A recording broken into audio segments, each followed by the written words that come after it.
कल्पना कीजिए, आप पूरी मेहनत से अपनी जिंदगी को बेहतर बनाने में लगे हैं। कड़ी पढ़ाई, मेहनत, रिश्तों को समय देना और सपनों के लिए संघर्ष। लेकिन फिर भी अचानक ऐसा लगता है कि आपकी एनर्जी खत्म हो रही है, आत्मविश्वास टूट रहा है और खुशी गायब हो रही है। असली वजह अक्सर हालात नहीं होते, बल्कि वो लोग होते हैं जिनके साथ आप रहते हैं। ये लोग बाहर से बिल्कुल सामान्य दिखते हैं, दोस्त, रिश्तेदार, सहकर्मी या कभी कभी परिवार के ही सदस्य, लेकिन अंदर से वे धीरे धीरे आपकी जिंदगी को जहर की तरह खोखला करते जाते हैं। मनोविज्ञान इन्हें कहता है टॉक्सिक पर्सनालिटीज। शोध कहता है कि टॉक्सिक लोगों के लगातार संपर्क में रहने से क्रॉनिक स्ट्रेस, एंजाइटी और यहां तक कि डिप्रेशन तक हो सकता है। न्यूरोसाइंस बताती है कि जब हम ऐसे लोगों की नकारात्मकता झेलते हैं तो हमारा मस्तिष्क कॉर्टिसोल जैसे स्ट्रेस हार्मोन का ज्यादा उत्पादन करता है, जिससे हमारी हेल्थ और प्रोडक्टिविटी दोनों प्रभावित होती है। यही वजह है कि ये किताब टॉक्सिक लोगों से कैसे बचें, 8 जहरीली पर्सनैलिटी की पहचान करें, आपको उन 8 खतरनाक पर्सनैलिटी से परिचित कराती है जो सबसे ज्यादा नुकसान पहुंचाती है। Narcissist, gaslighter, energy vampire, constant critic, guilt tripper, green eyed monster, gossip और पैसिव एग्रेसिव पर्सन। हर अध्याय न सिर्फ इनके लक्षण और चालाक तरीके उजागर करता है, बल्कि आपको सिखाता है कि कैसे आप अपने आत्मविश्वास और मानसिक शांति को सुरक्षित रखते हुए इनसे निपट सकते हैं। ये किताब सिर्फ एक गाइड नहीं, बल्कि आपके लिए एक मानसिक कवच, मेंटल शील्ड है, जो आपको टॉक्सिक रिश्तों से दूर रखकर आत्मनिर्भर, खुशहाल और पॉजिटिव जीवन की ओर ले जाती है। अध्याय 1, नार्सिसिस्ट। जब सब कुछ मैं ही होता है। सोचो, तुम्हारे पास ऐसा दोस्त, बॉस या कोई रिश्तेदार हो जो हर बात को अपनी तरफ खींच लेता है। तुम खुश होकर कोई उपलब्धि बताते हो, जैसे नौकरी मिल गई या परीक्षा अच्छे से पास हो गई, लेकिन वो तुरंत या तो तुम्हारी मेहनत को छोटा कर देता है या फिर अपनी कहानी सुनाने लगता है कि उसने जिंदगी में कितने बड़े बड़े काम किए हैं। यही है नार्सिसिस्ट की असली पहचान। ये लोग बाहर से बहुत आत्मविश्वासी और करिश्माई दिखते हैं। हर कोई सोचता है कि ये मजबूत इंसान है, लेकिन असलियत में ये अंदर से बेहद असुरक्षित होते हैं। इन्हें लगातार ध्यान, तारीफ और प्रशंसा चाहिए होती है। अगर कभी उनकी अहमियत को चुनौती मिल जाए तो ये गुस्से, तानों और अपमान से हमला करते हैं। मनोविज्ञान में इसे नार्सिसिस्टिक रेज कहा जाता है। रिसर्च बताती है कि नार्सिसिज्म डार्क ट्रायड का हिस्सा है। माचिवलिनिज्म यानी चालाकी, नार्सिसिज्म यानी अहंकार और साइकोपैथी यानी निर्दयता। ऐसे लोग रिश्तों में दूसरों की भावनाओं को नजरअंदाज करके सिर्फ अपने फायदे के लिए उन्हें इस्तेमाल करते हैं। उदाहरण के लिए, तुम दुखी हो और वो कह दे, तुम्हें पता भी है मैं क्या झेल रहा हूं, यानी तुम्हारा दर्द भी उनके अहंकार के आगे छोटा पड़ जाता है। या फिर तुम्हारी मेहनत को ये कहकर कम कर दे, ये तो मेरी वजह से हुआ है। अब सवाल यह है कि ऐसे लोगों से निपटा कैसे जाए। सबसे पहला तरीका है सीमाएं तय करना, उन्हें साफ एहसास दिलाना कि हर बार उनकी शर्तों पर चलना जरूरी नहीं। दूसरी बात, उनकी बातों पर भावनात्मक प्रतिक्रिया मत दो, क्योंकि यही उन्हें ताकत देती है। तीसरी बात, अपना आत्मविश्वास मजबूत करो। अपनी मेहनत, अपनी वैल्यू और अपनी जर्नी को याद रखो। और अगर हालात ज्यादा बिगड़ जाए तो ऐसे रिश्तों से दूरी बना लेना ही सबसे सुरक्षित रास्ता है। याद रखो, नार्सिसिस्ट की सबसे बड़ी ताकत है तुम्हारा ध्यान।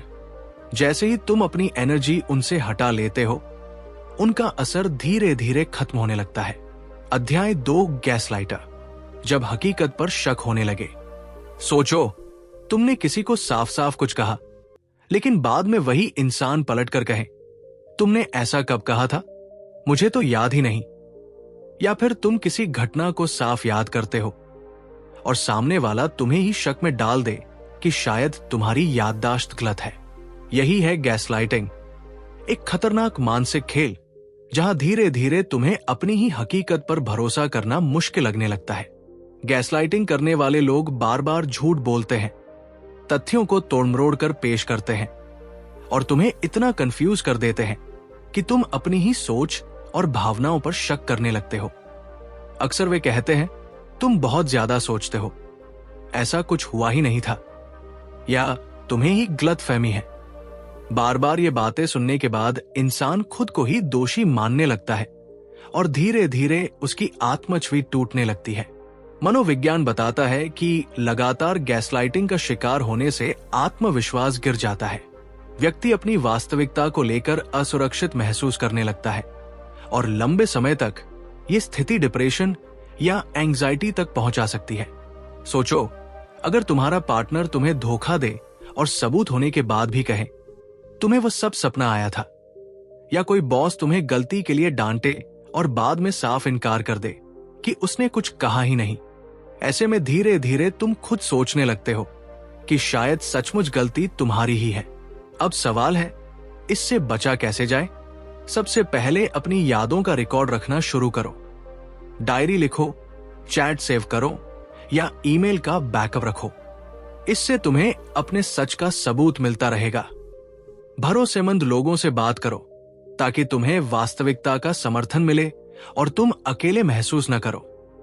गैसलाइटर से बातचीत करते समय हमेशा साफ और सीधे शब्दों का इस्तेमाल करो, जैसे जब तुम ऐसा कहते हो तो मुझे लगता है कि, और सबसे जरूरी, अगर यह पैटर्न बार बार दोहराया जा रहा है तो दूरी बना लो, क्योंकि तुम्हारा मानसिक संतुलन किसी भी रिश्ते से ज्यादा कीमती है। याद रखो, गैसलाइटिंग का असली हथियार है शक। जैसे ही तुम अपने सच पर भरोसा करना शुरू कर देते हो, उनकी ताकत कमजोर पड़ने लगती है। अध्याय 3, एनर्जी वैम्पायर। जब कोई तुम्हारी रोशनी बुझा दे।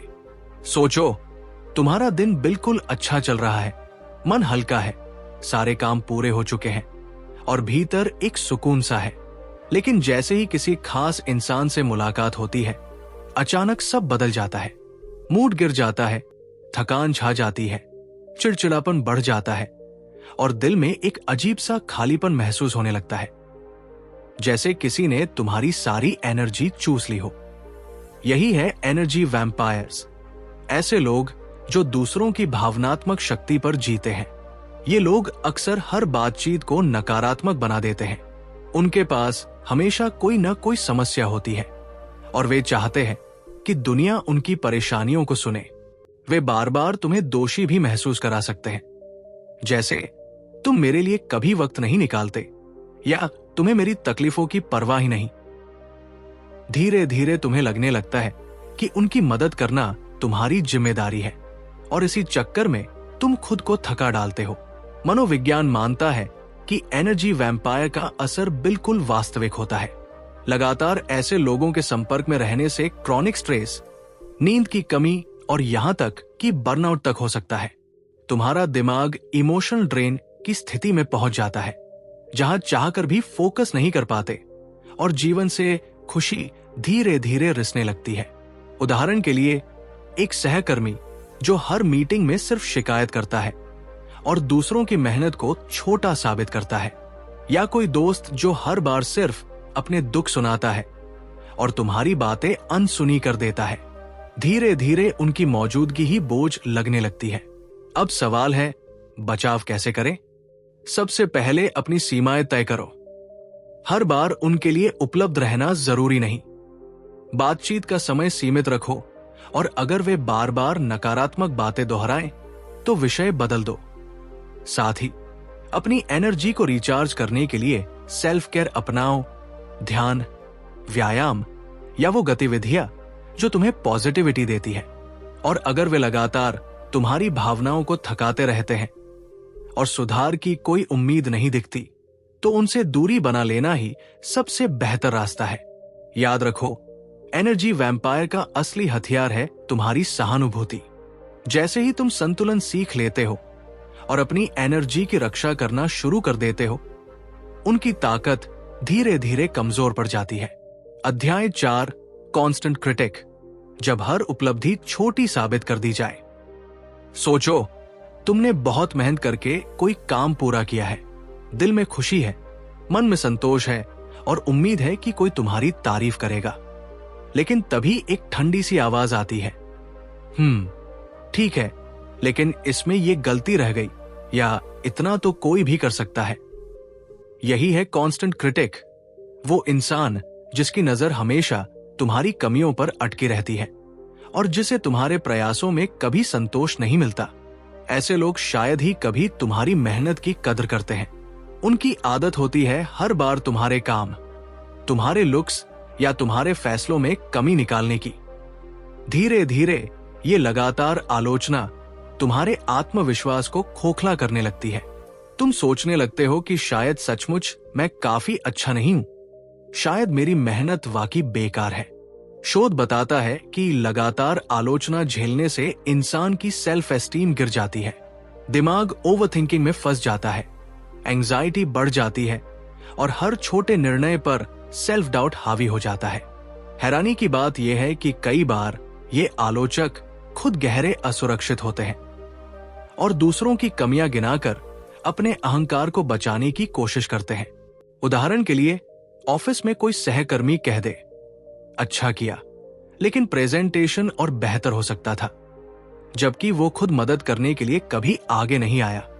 या फिर घर में कोई रिश्तेदार ताना मार दे, इतना ही कमाया है, तुम्हारे उम्र का फला लड़का इससे दोगुना कमा रहा है। धीरे धीरे ये बातें तुम्हारे दिल में जहर की तरह बैठने लगती है। अब सवाल है, इससे बचाव कैसे किया जाए? सबसे पहली बात, उनकी आलोचना को सीधे दिल पर मत लो। हर कमेंट को व्यक्तिगत हमला मत समझो। कई बार ये सिर्फ उनकी आदत होती है। अगर संभव हो तो उनसे साफ कहो, अगर कोई सुझाव है तो बताओ, ताकि मैं सुधार कर सकूं। अक्सर ऐसे में आलोचक चुप हो जाते हैं, क्योंकि उन्हें केवल कमियां निकालना आता है, समाधान देना नहीं। सबसे अहम, अपनी उपलब्धियों को खुद सेलिब्रेट करना सीखो। याद रखो, तुम्हारी मेहनत का असली मूल्य तुम्हारे लिए है, किसी और की वैलिडेशन पर निर्भर नहीं।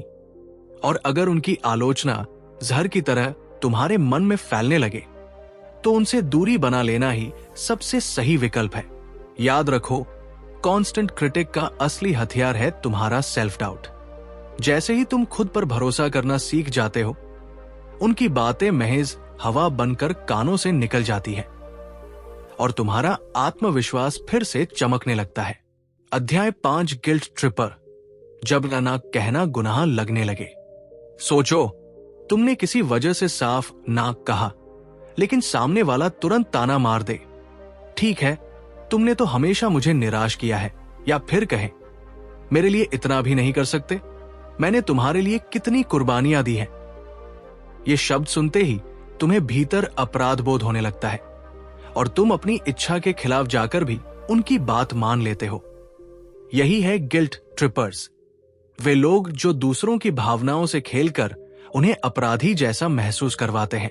ये लोग कभी सीधे आदेश नहीं देते, बल्कि भावनात्मक दबाव डालते हैं।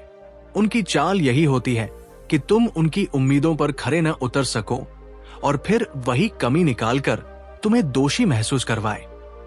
धीरे धीरे इंसान ये मानने लगता है कि अगर वो हर समय दूसरों को खुश नहीं रख पाया, तो शायद वो अच्छा इंसान ही नहीं है। यही मानसिक जाल रिश्तों को असंतुलित और जहरीला बना देता है। शोध बताता है कि लगातार अपराध बोध झेलने वाले लोग कम आत्मविश्वास, चिंता और रिश्तों में अस्वस्थ निर्भरता यानी टॉक्सिक डिपेंडेंस के शिकार हो जाते हैं। ये पैटर्न उन्हें अपनी जरूरतें दबाकर हमेशा दूसरों को प्राथमिकता देने पर मजबूर करता है। वे अपनी खुशी भूल जाते हैं और धीरे धीरे भीतर से टूटने लगते हैं। उदाहरण के लिए, कोई रिश्तेदार कह दे, अगर तुम नहीं आए तो मुझे बहुत बुरा लगेगा, मैं शायद बीमार ही पड़ जाऊं। या कोई दोस्त ताना मारे, मैंने तेरे लिए इतना सब किया और तू मेरे लिए इतना भी नहीं कर पाया। ऐसे शब्द सीधे दिल पर चोट करते हैं और इंसान बेवजह अपराधी महसूस करने लगता है। अब सवाल है, इससे बचाव कैसे किया जाए? सबसे पहले ये समझ लो कि हर इंसान अपनी भावनाओं का खुद जिम्मेदार है, तुम नहीं। शांत लेकिन साफ शब्दों में कहना सीखो, मुझे अफसोस है कि तुम ऐसा महसूस कर रहे हो, लेकिन मैं ये नहीं कर सकता। छोटे छोटे ना कहना प्रैक्टिस करो। शुरुआत में मुश्किल लगेगा, पर धीरे धीरे तुम सीख जाओगे कि अपनी सीमाएं तय करना कोई अपराध नहीं है, और अगर ये पैटर्न बार बार दोहराया जाए तो स्पष्ट दूरी बनाना ही सबसे बेहतर है। याद रखो, गिल्ट ट्रिपर का असली हथियार है तुम्हारी संवेदनशीलता। जैसे ही तुम ना कहने का आत्मविश्वास जुटा लेते हो, उनकी पकड़ ढीली पड़ने लगती है और तुम फिर से अपनी जिंदगी के मालिक बन जाते हो। अध्याय 6, ग्रीन आइड मॉन्स्टर। जब तुम्हारी सफलता किसी को चुभने लगे। सोचो, तुम्हें प्रमोशन मिला है, कॉलेज में टॉपर बने हो, या जिंदगी में कोई छोटा सा भी सुखद बदलाव आया है। तुम उत्साहित होकर ये बात दूसरों से साझा करते हो। ज्यादातर लोग मुस्कुराकर तुम्हें बधाई देंगे, लेकिन हमेशा एक ऐसा इंसान होगा जिसकी आंखों में खुशी नहीं, बल्कि जलन की चमक होगी। यही है ग्रीन आइड मॉन्स्टर, वो व्यक्ति जो तुम्हारी सफलता को देखकर भीतर ही भीतर सुलगने लगता है। ये लोग अक्सर बाहर से शालीन और सामान्य नजर आते हैं, लेकिन अंदर से तुम्हारी तरक्की उन्हें असहज कर देती है। उनके शब्दों में अक्सर छिपा होता है तिरस्कार। अच्छा है, लेकिन इसमें खास क्या है? या ये तो किसी के भी साथ हो सकता था। कभी कभी तो वे तुम्हारे पीछे गॉसिप भी फैलाते हैं, ताकि दूसरों के सामने तुम्हारी उपलब्धियों को छोटा साबित किया जा सके। धीरे धीरे उनका व्यवहार तुम्हारी खुशी पर बोझ डालने लगता है। मनोविज्ञान कहता है कि ईर्ष्या इंसान की एक सामान्य भावना है, लेकिन जब ये लगातार और विषैली हो जाए तो ये रिश्तों को तोड़ देती है और दूसरों की आत्मा पर चोट करती है। शोध बताता है कि लंबे समय तक ईर्ष्या का सामना करने से इंसान अपने ही रिश्तों में असुरक्षित महसूस करने लगता है और धीरे धीरे उसका आत्मविश्वास भी गिर सकता है। सोचो, एक सहकर्मी तुम्हारी तरक्की देखकर कहे, हाँ, लेकिन असली टैलेंट तो फलां में है। या कोई दोस्त हर बार तुम्हारी तुलना दूसरों से करे और तुम्हें लगे कि चाहे तुम कितनी भी मेहनत कर लो, तुम्हारी उपलब्धियां कभी पर्याप्त नहीं। यही वो जहर है जो ग्रीन आइड मॉन्स्टर रिश्तों में घोल देता है। अब सवाल है, इससे बचाव कैसे किया जाए? सबसे पहले ये समझो कि उनकी ईर्ष्या उनकी कमी है, तुम्हारी नहीं। उनकी बातों को व्यक्तिगत मत लो, क्योंकि अगर कोई तुम्हारी सफलता को छोटा दिखा रहा है तो इसका मतलब है कि तुम्हारी सफलता सचमुच उन्हें चुभ रही है। अपनी जीत का जश्न मनाना कभी मत छोड़ो, क्योंकि ये तुम्हारा हक है। और अगर उनकी ईर्ष्या लगातार तुम्हें नीचे खींचने लगे तो उनसे दूरी बना लेना ही सबसे समझदारी भरा कदम है। याद रखो, ईर्ष्या करने वाले का असली हथियार है तुम्हारी खुशी छीनना।